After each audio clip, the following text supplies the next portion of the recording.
Assalamualaikum warahmatullahi wabarakatuh. Salam orasi kritis. Saudara-saudara, kadang sebuah dokumen kecil bisa mengguncang diskusi nasional. Bukan karena kertasnya, tapi karena maknanya. Bonatua Silalai mengatakan polemik ijazah Jokowi itu kecil. Yang besar adalah keterbukaan informasi publik. Menarik, sebelum kita bahas lebih jauh, tonton dulu cuplikan videonya sampai selesai. Karena kadang yang terlihat kecil ternyata hanya puncak gunung es. Silakan menyaksikan. Sampling saya kebetulan ijazah Oke. Pak Jokowi. Ijazah Pak Jokowi ini kecil bagi saya, Bang. Oh ya? Ini kita berbicara keterbukaan informasi publik. Oh, secara ini ya, Loh, secara bener. nasional itu sebenarnya ya. Ini etalasi demokrasi kita. Ijazah Pak Jokowi itu bagian kecil aja. Iya. Oke. Menarik. Tapi saya berpikir ini sebagai runtuhnya gunung es. Iya. Kalau yang nomor satu runtuh, selesai semua. Semua harusnya bisa dibuka. Sekarang gini, Bang, kalau maaf nih, beliau kan nih bekas orang nomor satu Republik ini. Sekarang kalau tiba-tiba ada anggota DPR yang ijazah palsu, ada bupati, wali kota, kira-kira ada cukup kuat nggak dia berargumen menahan tidak ngasih? Informasi ini kan dapur. Oh. Jadi memang nih sisi gelapnya badan publik pasti berusaha menutup, Sisi gelap badan publik. ya kan? Sementara sisi terangnya publik pingin membuka seterang-terangnya. Dalam hal ini, ya badan publik kan kayak seperti saya minta itu belum tentu dijawab, Bang.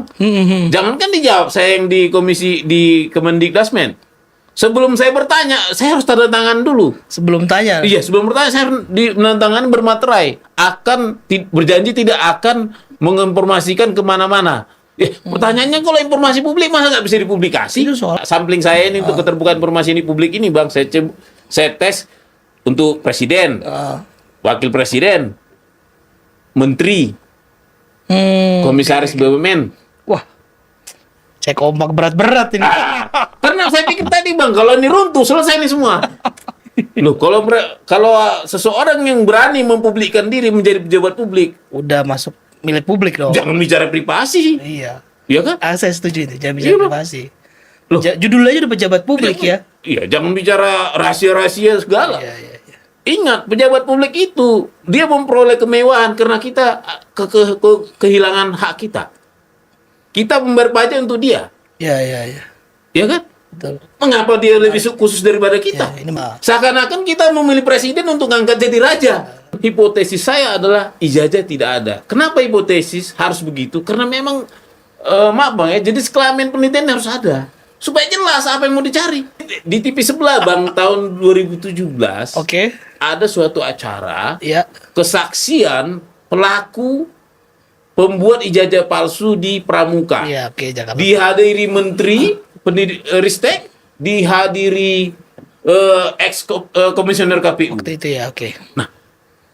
Sebut saja namanya Iwan katanya kan. Nah, jadi si Iwan ini bilang gini, dia itu untuk memalsukan ijazah persyaratan tak perlu asli. Oke. Jadi dia Segitu gampangnya ya? Segitu gampangnya. Dia fotokopi yang asli, dia ganti fotonya, difotokopi lagi, tinggal dia bawa hasil fotokopian ini leges ke Lembaga yang membutuhkan. ke lembaga yang sesuai logonya, dikasih amplop, selesai. Langsung dileges. Nah, lebih canggih lagi gimana kalau ada yang curiga katanya? Kita rawat, dirawat, Bang. Artinya kalau Maksudnya gimana dirawat? misalnya gini, nah sama yang leges ya. Kalau nanti ada yang nanya dari sana klarifikasi, bilang iya ya. Bener, Bang. Dia rawat itu orang. Jadi begitu sih ada verifikasi administrasi. Iya benar, itu punya kami kan gitu.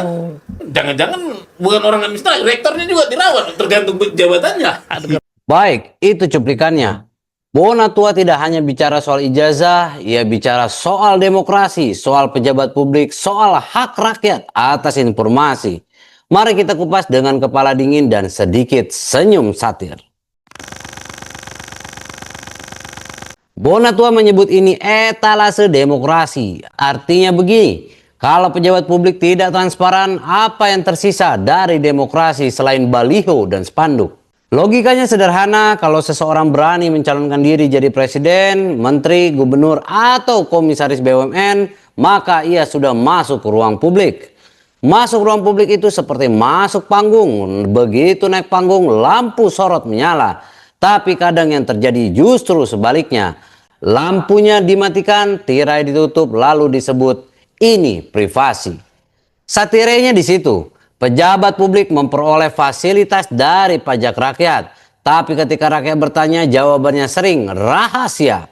Kalau semua rahasia, lalu demokrasi kita ini transparan atau tirai tipis. Bonatua juga bicara soal hipotesis. Dalam penelitian, hipotesis itu bukan vonis. Hipotesis itu titik awal pencarian. Tapi di negeri ini bertanya saja bisa dianggap menuduh. Padahal bertanya itu vitamin demokrasi.